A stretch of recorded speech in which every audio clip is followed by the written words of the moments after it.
अस्सलाम वालेकुम नाजरीन, आप देख रहे हैं डॉन न्यूज़ का प्रोग्राम दूसरा रुख और मैं हूं आपका मेज़बान सनाउल्लाह खान। वफाकी हुकूमत ने अपना बजट पेश कर दिया है। 9,500 अरब का बजट है और इसमें दिलचस्प बात यह है कि जो बजट खसारा है वो 4,600 अरब रुपए के लगभग है और इस बजट खसारे को कर्जा लेकर ही पूरा किया जाएगा, जिस तरह माजी में लेकर किया जाता रहा है। और इसमें अगर आप देखें तो जो टोटल आमदन है वफाकी हुकूमत की, खासकर टैक्स आमदन, वो 7,000 अरब है और इस 7,000 अरब में से 4100 अरब रुपए सूबों को चले जाएंगे। तो सूबों का सारा बजट वफाक के जो महासिल हैं उस पर बुनियाद करता है। और आज हम इस प्रोग्राम में चारों सूबों ने जो आइंदा हफ्ते अपने बजट पेश करने हैं, जिस तरह कल पंजाब पेश करने जा रहा है और बाकी सूबे फिर इस तरह 14 को सिंध का बजट पेश होगा और इस तरह बाकी KP का और बलूचिस्तान का बजट भी पेश होगा। 18वीं तरमीम के बाद कुछ मामला तय किए गए थे कि किस तरीके से वफाक और सूबों के दरमियान जो रेवेन्यू का तवाज़ुन है उसको बरकरार रखा जाएगा और उसमें सूबों को NFC के तहत ज़्यादा से ज़्यादा वसाइल दिए गए थे। तकरीबन वफाकी टैक्स महासिल का 60% है सूबों को मुंतकिल कर दिया जाता है और उसका जो फार्मूला है उसमें आबादी की बुनियाद पर 82%, पसमानदगी की बुनियाद पर 10.3%, रेवेन्यू कलेक्शन की बुनियाद पर 5% और पॉपुलेशन डेंसिटी की बुनियाद पर 2.7% वसाइल किए जाते हैं। इसमें सबसे ज़्यादा वसाइल पंजाब को जाते हैं 51.74%, इसी तरह सिंध को 24.5%, KP को 14.5% और बलूचिस्तान को 9% जो वसाइल हैं वो फराम किए जाते हैं। लेकिन बदकिस्मती से हुआ ये 18वीं तरमीम के बाद, जिसका मिफ्ता इस्माइल ने भी जिक्र किया और तहरीक इंसाफ की हुकूमत भी 4 साल इसका रोना रोती गई कि सूबों को ज़्यादा वसाइल फराम कर दिए गए हैं, लेकिन सूबों को जो जिम्मेदारियाँ 18 अमेंडमेंट में दी गई थी वो जिम्मेदारियाँ और जो मुलाजमीन हैं वो अभी तक सूबों ने अपने पास नहीं लिए और आज वो वफाक वो भी जिम्मेदारियाँ अदा कर रहा है, जिसकी वजह से वफाक का जो बजट है उसको चलाना और वफाक के जो निज़ाम है फाइनेंशियल निज़ाम उसको चलाना मुश्किल हो गया है। वफाक ने कर्ज़ों की अदायगी के लिए भी पैसे देने होते हैं और आइंदा साल 4,000 अरब रुपए सिर्फ कर्ज़ों पर सूद की अदायगी के लिए देने होंगे, 1500 अरब से ज़्यादा दिफा के लिए। तो वफाक के पास पैसे कुछ नहीं बचते, जो बचते हैं उसमें सिर्फ कर्ज़ों की अदायगी हो सकती है, उस पर सूद की अदायगी हो सकती है। इस सारी सूरत हाल पर हम बात करेंगे। हमारे साथ हमारे जो चारों सूबों के नुमाइंदे हैं वो मौजूद हैं। लाहौर से हमारे साथ ब्यूरो चीफ हैं हमारे मोहम्मद बिलाल मौजूद हैं, बिलाल बहुत शुक्रिया। बलूचिस्तान में हमारे कोयटा से नुमाइंदे मौजूद हैं गालिब निहाद, गालिब आपका भी बहुत शुक्रिया। कराची में हमारे ब्यूरो चीफ हैं काजी हसन साहब, वो भी हमारे साथ हैं और पेशावर से हमारे सीनियर रिपोर्टर हैं आरिफ हयात साहब मौजूद हैं। तो सबसे पहले हम पंजाब चलते हैं क्योंकि पंजाब का कल बजट पेश हो रहा है। लाहौर में मोहम्मद बिलाल बैठे हैं। बिलाल, पंजाब हुकूमत अपना बजट पेश करने जा रही है, एक तो वहाँ अभी तक वजीर ख़जाना ही तैनात नहीं किया गया है, तो बजट कौन पेश करेगा और बजट के खतोखाल हैं क्या? जो वफाक से उनको वसाइल जाने हैं तकरीबन 2,030 अरब रुपए हैं जो आइंदा साल वफाकी टैक्स महासिल से पंजाब को मिलने हैं। तो पंजाब का बजट होगा कितना? और जो माजी की नून लीग की हुकूमत की वही तमाम चीज़ें बहाल की जा रही हैं या PTI के दौर के भी कुछ प्रोजेक्ट को ले जाएंगे आगे? शुक्रिया सनाउल्लाह साहब। कल बजट पेश होना है, 2 बजे इजलास है पंजाब असेंबली का। अब तक जो हमारी इंफॉर्मेशन है उसके मुताबिक वो अवैस लुगारी को ये जिम्मेदारी दी जाएगी कि वो कल पंजाब असेंबली में जो है वो पंजाब का बजट पेश करें, क्योंकि यहाँ अब तक वजीर खजाना जो है उसका तकर्रुर नहीं हो सका, बल्कि जो अब तक 8 अरकान हमजा शहबाज की काबीना में आए हैं उनको अब तक पोर्टफोलियो वो ही अलाट नहीं किए गए, अब तक ये फैसले ही नहीं किए जा सके। पंजाब का जहां तक बजट की बात है तो कल पंजाब का बजट पेश होना है। 2,800 अरब से जायद का ये बजट है, तकरीबन 2,850 अरब के लगभग ये बजट का जो है वो कुल इसका वॉल्यूम बनता है। इसमें डेवलपमेंट बजट जो है वो तकरीबन 650 अरब रुपए का डेवलपमेंट का बजट है। जो बड़ा हिस्सा जाएगा उसमें वो हेल्थ डिपार्टमेंट है, तकरीबन 170 अरब से जायद का बजट जो है वो हेल्थ में जाएगा। उसके बाद एजुकेशन का बजट है, तकरीबन तालीम के लिए कुछ 56 अरब रुपए के लगभग जो है वो रकम जो है वो मुख्तस की जाएगी। इसी तरह आपको पता है कि जनूबी पंजाब का जो सेक्रेटेरिएट बनाया गया था, तो जनूबी पंजाब के लिए भी इस दफा तकरीबन 30 अरब से जायद तकरीबन 31 अरब रुपए जो है वो मुख्तस किए गए हैं। तो ये वो जो अब तक के खतोहाल है बजट के, मैं आपसे जो है वो शेयर कर सकता हूँ। इसके अलावा भी जिस तरह सड़कें बननी हैं, दूसरी चीजें हैं उसके लिए भी बजट जो है वो मुख्तस किया गया है। ऑरेंज लाइन ट्रेन और जो मेट्रो था, इसमें आपको पता है कि ये ऐसे प्रोजेक्ट हैं जिस पर सब्सिडी दी जाएगी, तो वो जो सब्सिडी है वो भी इस दफा उसको इंक्रीज किया जा रहा है, क्योंकि ऑरेंज लाइन के ऊपर जो अखराजात हैं वो काफी ज्यादा आ रहे हैं और जो उसकी इनकम है वो जो उनकी तवक्कुआत थी उससे कम है, तो ऑरेंज लाइन की सब्सिडी भी जो है उसको एक्सटेंड किया जाएगा। इसके साथ साथ जो दीगर पंजाब के जो बाकी बजट है उसमें अगर मैं आपको बताऊं तो सड़कों के लिए तकरीबन 78 अरब रुपए से जायद का जो है वो बजट रखा गया है। मकामी हुकूमतों की जैसे कि हम बात कर रहे हैं तो मकामी हुकूमतों के लिए भी तकरीबन 19 अरब रुपए से जायद की रकम जो है वो मुख्तस की जा रही है इस बजट में। अच्छा बिलाल, अब आपने बताया कि अभी तक जो काबीना के अरकान हैं उनको महकमे नहीं दिए गए, जो 8 वजीर हैं, तो ये बजट तैयार किसने किया है और पेश कौन करेगा, ये ज़रा क्लियरिटी होनी ज़रूरी है। जी बिल्कुल, पहले तो ये एक्सपेक्ट किया जा रहा था कि मुज्तबा शुजाउर रहमान को जो है वो कल बजट से पहले का कैबिनेट की एक्सपेंशन होगी, उसमें मुज्तबा शुजाउर रहमान भी ओथ ले लेंगे और उसके बाद मुज्तबा शुजाउर रहमान ही बजट पेश करेंगे। लेकिन अब तक जो हमारे सोर्सेज हैं वो यही बता रहे हैं कि शायद कैबिनेट की एक्सपेंशन के ऊपर मामलात अब तक जो है वो चल रहे हैं। पीपल्स पार्टी है, इसके अलावा जो दीगर लोग थे जिन्होंने हमजा शहबाज को जो है उसको जब इलेक्शन हुआ था सीएम का तो उसमें सपोर्ट किया था, तो उनको भी अकोमोडेट करना है, लिहाजा ये सारी चीजें अब तक फाइनलाइज नहीं हो सकी। तो अब फैसला यही किया गया कि अगर कैबिनेट एक्सपेंड नहीं होती कल 2 बजे से पहले पहले, तो फिर अवैस लुगारी को ये जो जिम्मेदारी दी जाएगी कि वो कल पंजाब असेंबली में बजट पेश करेंगे। और जो आपने बात की कि किस तरह ये तमाम मामला अब तक सॉल्व नहीं हो सके, तो उसमें बड़ी वजह यही है कि जो इत्तेहादी हैं, क्योंकि हमजा शहबाज इस वक्त इत्तेहादियों के साथ मिलकर पंजाब गवर्नमेंट चला रहे हैं, अब तक उन्होंने सिर्फ 8 वज़रा उनकी कैबिनेट में शामिल हैं, उनको भी पोर्टफोलियोज नहीं दिए। तो ये इत्तेहादियों के आपस के इख्तलाफात हैं। अब तक कुछ ऐसी चीजें हैं, मिनिस्ट्रीज हैं कुछ जिनके ऊपर अब तक इख्तलाफात हैं कि कौन सी मिनिस्ट्री किस इत्तेहादी को दी जानी है, जिसकी वजह से कैबिनेट एक्सपेंड भी नहीं हो सकी और अब तक जो काबीना में 8 लोग आए थे उनके पोर्टफोलियोज भी डिसाइड नहीं हो सके। ठीक है बिलाल, हम दोबारा आपकी तरफ आएंगे और अपोजिशन क्या करने करेगी वहाँ पर यह भी जानेंगे। काजी साहब, आप हमारे साथ हैं। सिंध दूसरा बड़ा सूबा है पाकिस्तान का और पीपल्स पार्टी की अक्सरियत भी है, वहाँ पर हुकूमत भी है, तो क्या बजट की तारीख क्या है और कौन पेश करेगा? मुराद अली शाह खुद जो वज़ीर आला है वो पेश करेंगे या किसी और को ये जिम्मेदारी दी जाएगी? देखिए सना साहब, सिंध वो खुश नसीब सूबा में शुमार किया जा सकता है कि जिसका जो वज़ीर आला चीफ एग्जीक्यूटिव है वो माजी में वज़ीर ख़जाना भी रह चुका है।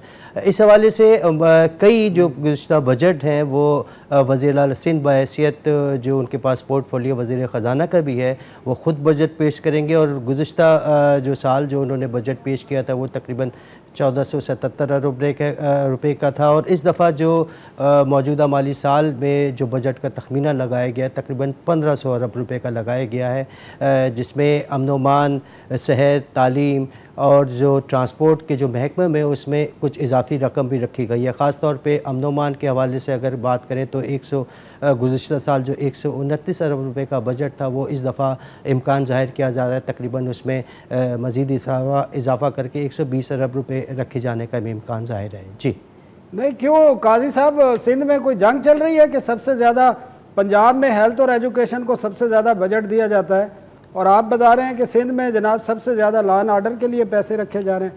तो कोई जंग का समा है सिंध में? सिंध में तो बड़ा पुरअमन इलाका है वो, कराची को छोड़ने तो। नहीं, बेशक ऐसी सूरत हाल तो कतन तौर पे नहीं है, लेकिन जहाँ तक सेहत की बात की जाए तो गुज़श्ता 3 सालों में जो कोरोना की सूरत हाल थी इस हवाले से सिंध ने भी दीगर मुल्क की तरह और सूबों की तरह अपने सेहत के शोबे में खातिर ख्वाह बजट का इजाफ़ा भी किया, नई स्कीमें भी बनाई और कोविड वैक्सीन की ख़रीदारी के लिए भी मुख्तस किए थे कुछ पैसे, जबकि एक कोरोना फ़ंड भी बनाया था जिसकी वजह से जो कि इस वबा को काबू करने के लिए काफ़ी काम आया। लेकिन इस मौजूद काजी साहब जो MQM के खदशात भी हैं और वो इसका इजहार भी करते हैं और हमें नज़र भी आता है, कराची में जो आम शहरी हैं वो भी शिकायत करते हैं, कराची हैदराबाद में जो सिविक फैसिलिटीज़ हैं, सफाई का इंतज़ाम नहीं है, सड़कें टूटी हुई हैं और ये गिला रहता है इत्तेहादी जमात है अब तो MQM की कि सिंध हुकूमत जो है कराची पर और शहरी इलाकों पर कोई तवज्जो नहीं देती, फ़ंड नहीं देती जो पहले कराची के मेयर थे वो भी यही गिला करते रहते थे, उनको इख्तियारात भी नहीं थे।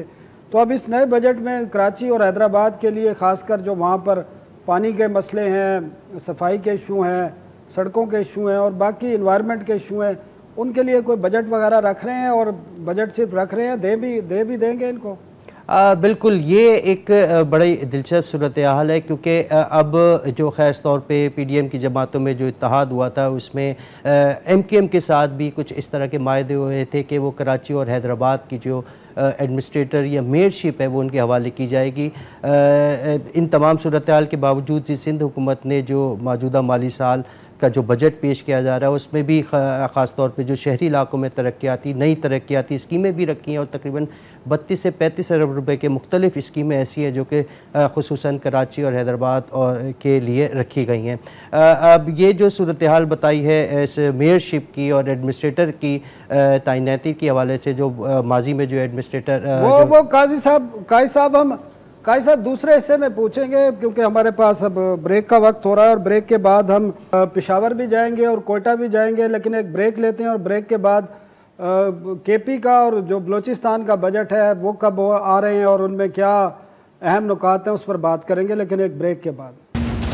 Welcome back. हम बात कर रहे हैं वफाकी बजट की और इसके अलावा सूबों के बजट भी आ रहे हैं। आइंदा हफ्ते 4 सूबों के बजट तैयार कर लिए गए हैं और कल पंजाब का होगा, फिर 14 को सिंध का बजट पेश किया जाएगा। तो हम पेशावर चलते हैं जहाँ पर हमारे साथ मौजूद है हमारे सीनियर रिपोर्टर हैं आरिफ हयात। आरिफ, बहुत शुक्रिया। आरिफ, क्या वहाँ पर एक वाहिद है जहाँ तहरीक इंसाफ की हुकूमत है और आज से नहीं है, आपको पता है कि 9 साल तकरीबन हो गए हैं, तो अभी क्या स्ट्रेटजी है इस तहरीक इंसाफ की हुकूमत की? किस किस्म का बजट लेकर आ रहे हैं और इसकी तारीख क्या है? जो 9 साल से आप कह रहे हैं कि उनकी हुकूमत चली आ रही हैं और वही पुरानी बातें हम इस बार भी सुन रहे हैं उनके बजट के हवाले से। और अभी तो पहले से ही जो पाकिस्तान तहरीक इंसाफ की सूबाई हुकूमत है उन्होंने पहले से ही गिले शिकवे शुरू कर दिए। जो वफाकी बजट पेश हुआ कि हमें 20 अरब रुपए इसमें जो हिस्सा है वो कम मिला है। जो वफाक की जानिब से कबायली जमा जो हैं करंट साल की बात, हाँ बिल्कुल रवां साल की, वही कह रहे हैं कि जो वफाक ने जो बजट पेश किया और उसमें कबायली जमा जो हैं उनके लिए 121 अरब रुपए उन्होंने दिए हुए हैं। और पहले ये जो रकम थी तो वो 131 अरब थी, मतलब 109 अरब रुपए इस बार दिए हुए हैं। 21 अरब रुपए की इसमें कमी आई हुई है और जिसका असर जो है तो वो खैबर पख्तूनख्वा के जो करंट बजट है उस पर पड़ेगा। लेकिन अभी जो कल बजट पेश होगा खैबर पख्तूनख्वा में तो उसका जो हुजम है वो 1300 अरब रुपए से ज़ायद हैं और इसमें ज़मज़ला के लिए 222 अरब रुपए से ज़ायद की बजट जो हैं तो वो तजवीज़ की गई हैं। तनख्वाहों के लिए जो एक बड़ा मसला है खैबर पख्तूनख्वा के लिए, उसमें 440 अरब रुपए से ज़ायद रकम उसके लिए मुख्तस किए गए हैं। और सरकारी मुलाजिमीन की पेंशन, ये भी खैबर पख्तूनख्वा के सूबे पे एक बहुत बड़ा बोझ है और ये तकरीबन आइंदा 3 से 4 साल में ये बोझ बहुत ज़्यादा हो जाएगा सूबे के लिए। फिर कंट्रोल करना, इससे तो अभी ये तनख्वाहें सूबाई मुलाजिमीन की तनख्वाहें और पेंशन बढ़ा रहे हैं ये? बिल्कुल 15% सूबाई जो मुलाजिमीन उनकी तनख्वाहों में इजाफे का इम्कान है और सरकारी मुलाजिमीन की जो पेंशन है तो उसके लिए 105 अरब रुपए से ज़ायद का बजट मुख्तस किया गया है। इन तनख्वाहों के लिए 440 अरब है और इस तरह मुलाजिमीन की जो रिटायर मुलाजिमीन उनके पेंशन के लिए 105 अरब रुपए का बजट मुख्तस करने की तजवीज़ दी। गालिब, बलूचिस्तान का बजट कब एक्सपेक्ट कर रहे हैं? और जो वहाँ पर एक सियासी एक बहरान भी था उसका भी हम जिक्र करेंगे, लेकिन बताएं कि बजट कब आ रहा है और उसमें क्या नए इकदाम हैं?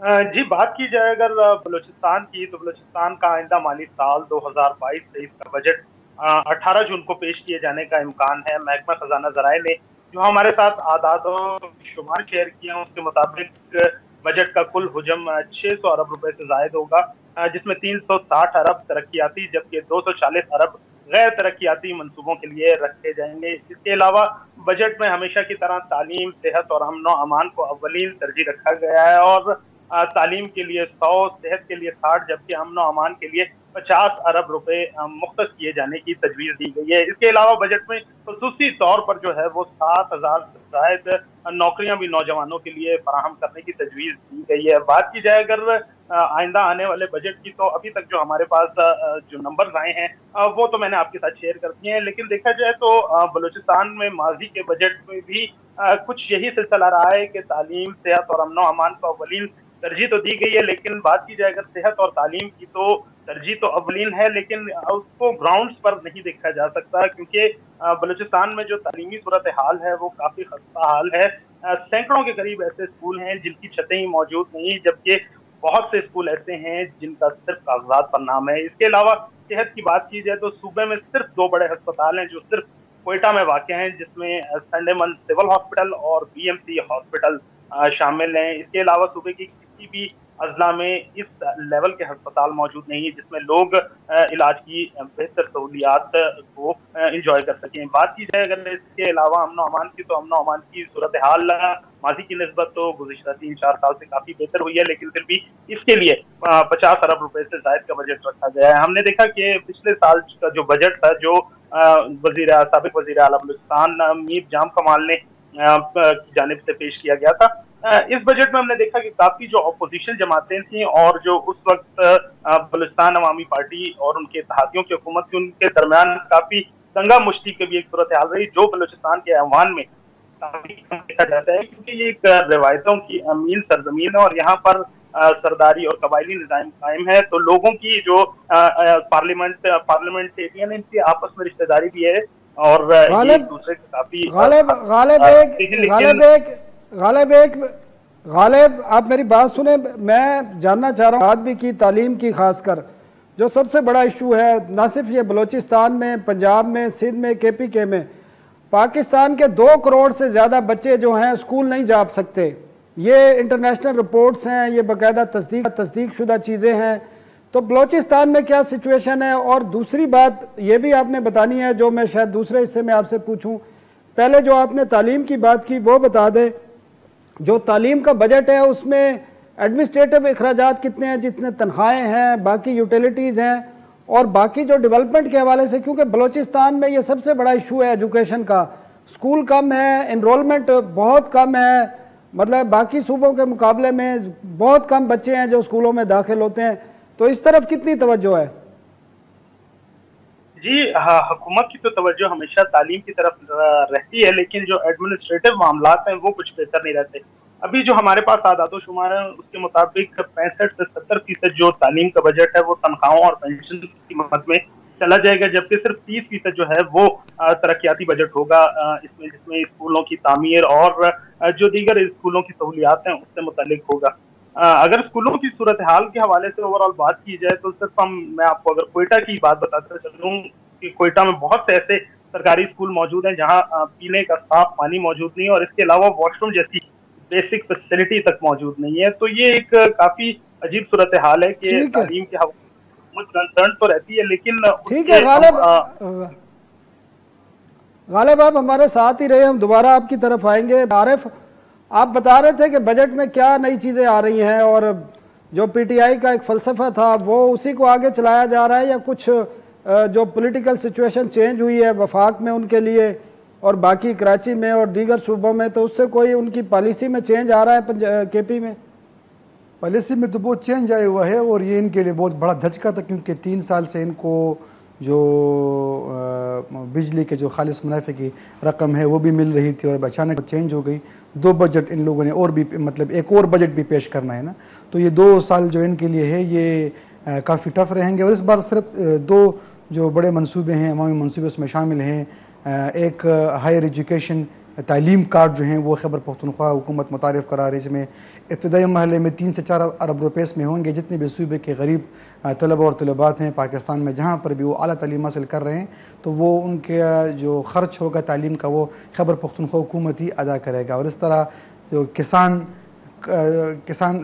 जो फूड कार्ड है, फूड कार्ड एक मुतारिफ़ कराया जा रहा है, उसके लिए इब्तदाई मरहले में 25 अरब रुपये जो हैं वो रखे गए हैं और यानी एक फ़ूड बास्केट दिया जाएगा। जो गरीब लोग हैं उनको एक कार्ड जारी किया जाएगा, उससे वो फिर सस्ते जो चीज़ें हैं वो ख़रीद सकेंगे या उनको उस कार्ड के ज़रिए उनको रकम दी जाएगी। ये 2 बड़े मंसूबे भी इसमें इस बार शामिल किए गए हैं। जो पहले से जारी मंसूबे थे तकरीबन कोई 653 जारी मंसूबे हैं, तो उसके लिए इस बजट में 90 अरब रुपए से ज़ायद की जो रकम है वो मुख्तस की गई है। जो जैसे मैं पहले भी बता रहा था कि जो बड़ा हिस्सा हमारे बजट का है वो तनख्वाहों और जो अखराजात हैं पेंशन के उस पर लग रहा है। यानी तनख्वाहों पर 440 अरब रुपए वो लगेंगे और इस तरह सरकारी मुलाजिमीन जो रिटायर्ड हैं उनके पेंशन के लिए 105 अरब रुपए मुख्तस किए गए हैं। और इस बार फिर भी सरकारी जो मुलाजिमीन हैं उनके लिए उनके तनख्वाहों में 15% का इजाफा भी किया जा रहा है। तो एक ये है, और इस तरह जो वफाक से जो टैक्स की मद में जो हमें रकम मिलेगा सूबे को, तो वो 550 अरब रुपए से ज़ायद मिलने का इम्कान है। और इसके साथ साथ जो सूबाई टैक्सों का जो तखमीना लगाया गया है तो वो तकरीबन 80 अरब रुपए का लगाया गया है और 90 अरब रुपए इसमें 90 अरब रुपए से ज़ायद जो आरिफ ये इमदाद है वो बजट में शामिल किए गए हैं। आरिफ जो बजट डॉक्यूमेंट्स है उनके मुताबिक केपी को नेक्स्ट ईयर एनएफसी से 670 अरब रुपए मिलेंगे। तो 670 अरब रुपए नेक्स्ट ईयर जो है वो टारगेट है जो वफाकी टैक्स मुहासिल से केपी को मिलने हैं। बिल्कुल, इस बार तो 550 अरब रुपए इसमें लोगों ने इम्कान ज़ाहिर किया हुआ कि हमें इतने मिलेंगे। और असरात जो हैं वो वैसे भी पड़े हुए हैं खैबर पख्तूनख्वा हुकूमत के इस बजट पे, क्योंकि 21 अरब रुपए तो ऑलरेडी इनको नहीं मिल रहे हैं और जो ऐलानात किए हुए हैं कि तनख्वाहों में 15% इजाफा किया जाएगा, लेकिन अगर ये रकम ऑलरेडी सूबे को नहीं मिली तो इससे काफ़ी मुश्किलात का सामना करना पड़ेगा सूबाई हुकूमत को भी, क्योंकि उन्होंने अभी पहले से ऐलानात भी किए हुए हैं। लेकिन इसमें मसला जो है तो वो दोनों जानब से हैं। खैबर पख्तूनख्वा हुकूमत भी इस तरह उन लोगों ने भी वो कम्युनिकेशन गैप रहा, जैसे हुकूमत चेंज होगी वफाक में तो उनकी कम्युनिकेशन गैप रही एक दूसरे के साथ और सियासी इख्तलाफात भी काफ़ी ज़्यादा हैं। तो इस हक़ के लिए फ्लोर पे सही तरीके से आवाज़ नहीं उठा सके सूबाई हुकूमत भी। आरिफ, हम एक ब्रेक की तरफ हमें कहा जा रहा है, एक ब्रेक नाज़रीन, और ब्रेक के बाद हम लाहौर भी जाएंगे और कराची भी जाएंगे और वहाँ भी पूछेंगे कि तालीम और सेहत को कितनी तवज्जो दी जा रही है। इसके साथ ये जो सूबाई हुकूमतें हैं ये सिर्फ वफाक पर क्यों इन्हिसार करती हैं, इनकी अपनी रेवेन्यू जनरेशन की जो परफॉर्मेंस है वो इंतहाई नाकिस है। और हम उसके बारे में आज बताएंगे कि ये चारों सूबे अपने वसाइल से अपनी कितनी आमदन कमा रहे हैं। लेकिन एक ब्रेक के बाद वेलकम बैक जी। जिस तरह आपने वक्फे से पहले बताया कि चारों सूबे जो हैं वो वफाक से जो काबिल टैक्स मुहासिल मिलते हैं और एनएफसी के तहत मिलते हैं, जिस पर मौजूदा हुकूमत भी जो है इत्तेहादियों की उनको भी इतराज़ है और साबिक हुकूमत जो तहरीक इंसाफ की थी वफाक में वो भी इस पर काफ़ी तल्ख किस्म की बातें कर चुके हैं कि 18 अमेंडमेंट के बाद और एनएफसी के बाद सूबों को वसाइल तो बहुत मिल रहे हैं और वफाक के पास कुछ नहीं बचता, और वफाक के लिए जो पैसे बचते भी हैं वो सिर्फ कर्ज़ों पर सूद की अदायगी और डिफेंस पर खर्च हो जाते हैं, और बाकी अखराजात के लिए फेडरल गवर्नमेंट को चलाने के लिए, पेंशन के लिए और डेवलपमेंट मंसूबों के लिए कर्ज़े लेने पड़ते हैं, जिसकी वजह से पाकिस्तान का कर्ज़ा भी 53,000 अरब रुपए तक पहुंच चुका है। और जिस तरह आजकल एक कंट्रोवर्सी है कि तहरीक इंसाफ ने पौने 4 साल के दौरान टोटल जो कर्ज़े हैं उसका 80% जो अब तक 1947 से अब तक लिए गए थे उसमें 80% जो है वो सिर्फ जो है तहरीक इंसाफ ने पौने 4 साल में ले लिया। हम इसी पर बात करेंगे। बिलाल हमारे साथ हैं लाहौर से। बिलाल, अगर मैं आपको बताऊं कि अभी 9 माह के रवा माह के जो फिगर बताऊं, पंजाब ने 201 अरब रुपए सिर्फ उनका जो रेवेन्यू है उनकी आमदन रही है, और बाकी जो उनको 2000 अरब रुपए जो है वो वफाक से मिलते हैं। तो मसला क्या है? सूबों की जो रेवेन्यू कलेक्शन है इतनी कमज़ोर है, हालांकि इसमें रिफॉर्म्स भी काफ़ी किए गए हैं, लेकिन अभी तक सूबे इस काबिल नहीं हो सके कि वो कम से कम 20% ही अपने एक्सपेंडिचर का रेवेन्यू खुद कमा लें। देखिए सनाउल्लाह साहब, बिल्कुल आपने दुरुस्त इस बात की निशानदेही की है। असल में जो मसला है एक ये है कि सूबों में शायद उतनी कैपेसिटी नहीं है, कैपेसिटी बिल्डिंग करने की ज़रूरत है। दूसरा, शुरू से ही सूबे जो थे वो डिपेंडेंट रहे हमेशा से वफाक की सपोर्ट के ऊपर, कि वफाक उन्हें शेयर देगा और वफाक की सपोर्ट के ऊपर ही अपना तमाम बजट जो है वो बनाते हैं।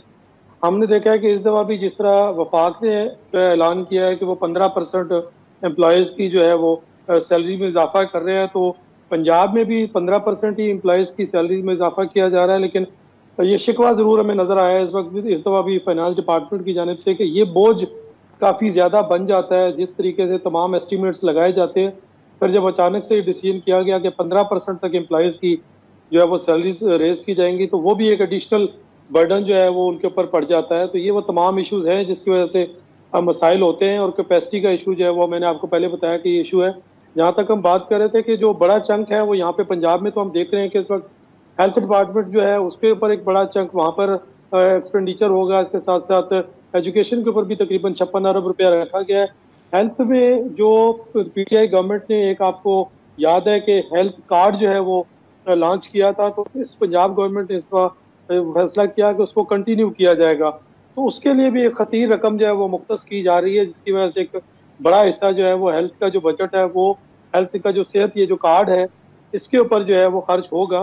तो ये तो वो तमाम चीजें हैं जिसकी वजह से काफी ज्यादा बजट में हम देखते हैं कि खर्चात इस तरफ बढ़ते जाते हैं। बिलाल रेवेन्यू इतना नहीं होता। बिलाल, एक आखिरी सवाल आपसे और है कि आज ही जो लोग पंजाब लोकल गवर्नमेंट एक्ट है 2019 उसको बहाल कर दिया गया और अब फिर दोबारा से जो एक मरकज़ होगा वो इंतज़ामिया होगी, कमिश्नर होगा।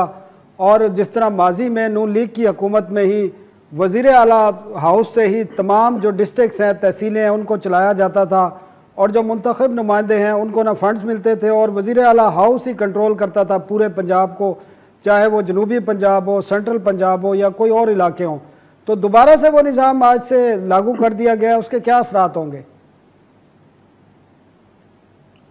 जी बिल्कुल सरावला साहब, तकरीबन जून में ये जो लोकल गवर्नमेंट का ऑर्डिनेंस था वो लैप्स हो गया था और उसके बाद आज नोटिफिकेशन जो है वो जारी कर दिया गया है कि जो 2019 का जो सिस्टम था तकरीबन इस तरह समझ लें कि शहबाज शरीफ का जो स्टाइल है वर्किंग का वही दोबारा एक तरह का लाया जा रहा है। शहबाज शरीफ को हमने देखा था कि वो वज़ीर आला पंजाब थे तो वो ज्यादा कंफर्टेबल होते थे ब्यूरोक्रेसी के साथ, कमिश्नर के साथ, डिप्टी कमिश्नर के साथ, बनिस्बत इससे कि वो अपने एमपीएस के साथ जो है वो उनको साथ लेकर एक गवर्नेंस की तरफ जाएं। शहबाज शरीफ का ये स्टाइल था कि वो डिप्टी कमिश्नर्स और कमिश्नर्स के साथ ज्यादा कंफर्टेबल थे, उन्हीं को वो ऑर्डर्स पास करते थे, उन्हीं से वो अपनी जो डिलीवरेंस थी वो चाहते थे कि वो डिलीवर करके उनको दें। अब तकरीबन वही सिस्टम दोबारा आ जाएगा। जिस तरह लाहौर मेट्रोपॉलिटन कॉर्पोरेशन है तो यहाँ पर जो कमिश्नर है वो उसका एडमिनिस्ट्रेटर बन जाएगा। इसी तरह डिप्टी कमिश्नर जो कमिश्नर्स हैं उनके पास दोबारा इख्तियारात चले जाएंगे, हमजा शहबाज के पास। अब कमिश्नर्स और डिप्टी कमिश्नर्स के जरिए तमाम पावर्स होंगी कि वो लोकल गवर्नमेंट का जो तमाम सिस्टम था उसको ऑपरेट कर सकेंगे। कराची चलते हैं काजी हसन के पास। काजी साहब, जो सिंध का जो रेवेन्यू का कारकर्दगी है वो भी मैं आपको बता दूं, 9 माह की 191 अरब रुपए की सिर्फ रेवेन्यू कलेक्शन है, आमदन है सिंध की 9 माह की। और ये अगर पूरे साल में होगी तो ज़्यादा से ज़्यादा 210-215 अरब होगी। तो सिंध भी तमाम इन्हिसार जो वफाकी टैक्स महासिल हैं जो जहाँ से मिलते हैं उसी पे इन्हिसार है। हालांकि कराची इतना बड़ा बिजनेस हब है, हैदराबाद है, सखर है, लेकिन उसके बावजूद सिंध में जो सिंध हुकूमत की जो रेवेन्यू कलेक्शन है वो इंतहाई पुअर है, नाकिस है और इस पर इतराज़ात भी हैं। और इसी की बुनियाद पर एक फार्मूला भी फेडरल ने रखा हुआ है कि इसी की बुनियाद पर कुछ जिस तरह बोनस देता है फेडरल गवर्नमेंट, अगर आप रेवेन्यू ज़्यादा जमा करें तो बोनस मिलता है, लेकिन लगता नहीं है कि कोई बोनस लेता होगा। देखिए सनाउल्लाह साहब, ख़ास तौर पे अगर इस वफाक से महासिल की अगर बात की जाए तो ये एक तमाम सूबों का एक आइनी हक़ है जो कि NFC अवार्ड की शक्ल में था। लेकिन जो सिंध हुकूमत है माजी में वो कहती रही है कि उनको उसका ड्यू राइट शेयर जो है वो नहीं मिल पाया और ये शिकायत भी करती रही है। दूसरी जानिब आपने जो बात की SRB जो है सिंध रेवेन्यू बोर्ड जो है वो चंद बरस पहले ही कायम किया गया और उसने बेशक अपनी इस्तेदाद के मुताबिक जो है कुछ रिकॉर्ड रेवेन्यू भी कलेक्शन किया और बल्कि इस हद तक तो वज़ीर सिंध जो है वो इस हद तक वफाक को कह चुके हैं कि वो रेवेन्यू कलेक्शन जो है अगर आप हमें दें तो हम आपको इससे ज़्यादा रेवेन्यू कलेक्शन दे सकते हैं बना के। तीसरी बात, सिंध वो साहिली शहर है जहाँ तमाम जो तिजारत और तरक्की के जो तमाम तजारती मराकज़ भी कायम हैं। तो यहाँ से ख़ास तौर पे जो वफाक जो है वो टैक्स कलेक्ट करता है, ये जो बराह रास्त जो टैक्स ले रहे होते हैं तो वो ज़्यादातर वफाक के पास। जी काई साहब, बहुत शुक्रिया आपका। आरिफ, मुख्तसर टाइम है हमारे पास, सिर्फ ये बता दें कि KP गवर्नमेंट ने एक जो नोटिफिकेशन किया है, इमरान खान तो उनका हेलीकॉप्टर इस्तेमाल कर ही रहे हैं, तो अब एक और मजीद भी उन्होंने उसको एक्सपेंड कर दिया है। खान साहब की जो सहूलत है उसको जस्टिफाई करने के लिए ये किया गया। और ये है क्या, इसका मतलब क्या है नोटिफिकेशन का? बिल्कुल, ये जो नोटिफिकेशन हुई है और जो कानून में बिल्कुल तरमीम की तरह के तनख्वाह और मराद बिल जो हैं उसमें तरमीम तजवीज़ की गई हैं, असम्बली में पेश किए गए हैं। अगले इजलास में इसको मंजूर भी किया जाएगा कि जो सर खैबर पख्तूनख्वा के जो हेलीकॉप्टर हैं सरकारी और एयरक्राफ्ट जो है तो वो वज़रा भी इस्तेमाल कर सकते हैं और सरकारी जो अफसरान हैं ब्यूरोक्रेट वो भी इस्तेमाल कर सकते हैं। इसके साथ साथ यानी वज़ीर आला को ये इख्तियार भी हासिल हो कि वो मार्केट से एयरक्राफ्ट और हेलीकॉप्टर जो तो वो किराए पर भी ले सकते हैं। तो ये इससे पहले भी वज़रा ने इस्तेमाल किए हुए थे और उन्हीं सारी चीज़ों को अब एक सपोर्ट दी जा रही है। और क्योंकि अभी इमरान खान जो खैबर पख्तूनख्वा में उन्होंने काफ़ी जलसे किए, काफ़ी उन्होंने इस्तेमाल किया उसको इस्लामाबाद आने जाने के लिए, तो अब इनको एक सपोर्ट तो लाजिमी दिया जाएगा और ये अब वज़रा भी इस्तेमाल कर सकते हैं और साथ में सरकारी अफसरान भी उसको इस्तेमाल कर सकते हैं। अब इस आड़ में ये लोग और क्या करेंगे, लेकिन किराए पर भी अब ले सकते हैं। तो अब एक तरफ ऑस्टेरिटी मेजर इन लोगों ने जारी कर दिए हैं कि हमने 35% पेट्रोल पे कट लगा दिया, लेकिन दूसरी जगह अगर ये हेलीकॉप्टर हफ्ते में 5 बार भी इस्लामाबाद या खैबर पख्तूनख्वा के जो दूर दराज इलाके हैं तो वहाँ पर ये दौरे करे तो कितना खर्चा होगा। बेसिकली जब ये चीज़ें ऑडिट में जाएंगी तो उस पर यकीनन इतराज़ात भी आएंगे और उनको जस्टिफाई भी करना पड़ेगा। बहुत आरिफ, बहुत शुक्रिया। हम आखिर में चलते हैं गालिब के पास, कोयटा। गालिब, जो एक शिकायत रहती है और आपने देखा है माजी करीब में भी देखा है, बहुत से अफसरान गिरफ्तार हुए हैं करप्शन की बुनियाद पर और बजट की जो रकम है उसमें खुर्द-बुर्द होती है, गवर्नेंस के इशू हैं। जो मौजूदा हुकूमत है बलूचिस्तान की वो इस सूरत हाल में किस तरह देखती है? एक तो मैसेज बड़ा गलत जाता है अवाम के पास और अवाम में जो पसमानदगी है वो भी दूर नहीं हो रही। इसका पैसे तो बहुत मिल रहे हैं, जिस तरह मैंने बताया कि आइंदा साल भी 370 अरब रुपए जो है वफाक से मिलेंगे और जो इनकी अपनी आमदन है बलूचिस्तान की वो 15 अरब है, 9 माह में ये 20 अरब तक चली जाएगी। तो ये रकम जाती किधर है और क्यों बलूचिस्तान से इतने बड़े बड़े स्कैंडल आते हैं? जी जी जी बिल्कुल, देखिए मामला कुछ यूँ है कि विफाक की जानिब से जैसे कि आपने बताया कि 370 अरब रुपए से जायद मिलने का इम्कान है, जबकि इसके अलावा बलूचिस्तान रेवेन्यू अथॉरिटी भी एक साल के अंदर तकरीबन 15 से 20 अरब रुपए जो है वो रेवेन्यू इकट्ठा करके हुकूमत को देगी। देखा जाए तो करप्शन का एक बहुत बड़ा स्कैंडल जिसका आपने भी जिक्र किया, मुश्ताक रईसानी केस हमारे सामने, जिसमें टैंकियों से इंटरनेशनल करेंसी समेत जो है वो लोकल करेंसी भी बरामद हुई। करप्शन तो बिल्कुल अपनी जगह पर है और बद इंतजामी भी अपनी जगह मौजूद है, लेकिन बलूचिस्तान का सबसे बड़ा जो मसला है वो ये है कि बलूचिस्तान में इलाके काफी दूर उफ्तादा हैं और वहाँ सहूलियात पहुंचाना जो है वो काफी मुश्किल है। ताहम विफाक की जानिब से इस दफा फिर वही रवैया रखा गया है कि बलूचिस्तान में जो कौमी शराहें हैं उनकी वसअत के लिए जो खसूसी एक पैकेज का ऐलान किया जाना था वो हमें दिखाई नहीं दिया। बलूचिस्तान जो आधा पाकिस्तान है रकबे के लिहाज से लगभग, वहां पर एक भी इस वक्त मोटरवे मौजूद नहीं है और जो हादसात की शरह है उसमें हर गुजरते दिन के साथ इजाफा होता जा रहा है। विफाक इस चीज का रोना तो रोती रहती है कि 18वीं आईनी तरमीम के बाद सूबों को जो है वो इख्तियार दिए गए और सूबों को पैसे देने पड़ते हैं, लेकिन ये जो है वो सूबों का हक है क्योंकि गालिब बहुत शुक्रिया। गालिब आप हमारे पास टाइम ख़त्म हो गया। गालिब निहाद से हमारे साथ कोयटा से बिलाल थे और से पेशावर से आरिफ हयात थे और कराची से काजी हसन साहब। तमाम दोस्तों का शुक्रिया। आज के लिए इतना ही काफ़ी। आइंदा हफ्ते तक के लिए हमें इजाज़त दीजिए। अल्लाह हाफ़िज़।